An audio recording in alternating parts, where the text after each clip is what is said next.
নমস্কার বন্ধুরা, তোমরা কেমন আছো? নিশ্চয়ই খুব ভালো আছো, আর আমিও ভালো আছি। আজ 15ই আগস্ট একটু ঘুরতে বেরোলাম। ঘুরতে বলতে আমাদের এখানে আলিপুরদুয়ারে একটা ছোটো করে শ্রাবণী মেলা হচ্ছে, তো ওখান থেকে আমরা একটু ঘুরে আসছি। তো ছোটো বাচ্চা নিয়ে বেরোনো যায় না, খুব মুশকিল, তার মধ্যে দুটো বাচ্চা। তো এখন আমরা বেরোচ্ছি। এই যে আমরা ঢুকে গেলাম, বড়মশাই বাইক স্ট্যান্ড করতে গেছে, তো এই যে চলে আসছে, আমরা এখন ঢুকছি।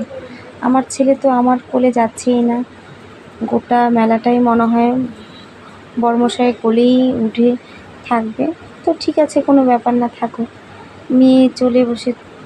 মেয়েটি ট্রেন গাড়িতে বসেছে, তো যে একাই বসেছে, কারণ আমি উঠিনি। একা দূর থেকে আমাদের ডাকছে, তার ভাইকে ডাকছে, আর ভাই তো ওকে দেখে সমানে হাসছে, দিদি দিদি বলেই যাচ্ছে।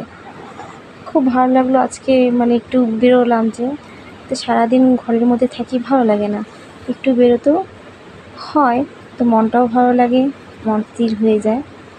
তো মেয়ে যে ঘুরছে, মেয়েও আজকে খুব আনন্দ পেয়েছে।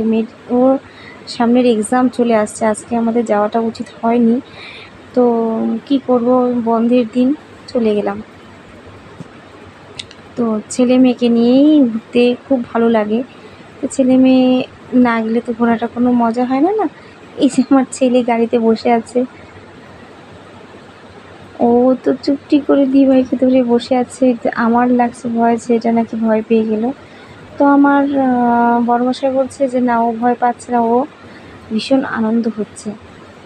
তো এই করে করে একটু টাইম ছিলাম, বেশিক্ষণ ছিলাম না। এই করে করেই আমরা একটু ঘুরে বাড়ি চলে আসবো। তো আমি এটাই ভাবছি, ও আজকে, আমার ছেলের 16 মাস বয়স, ও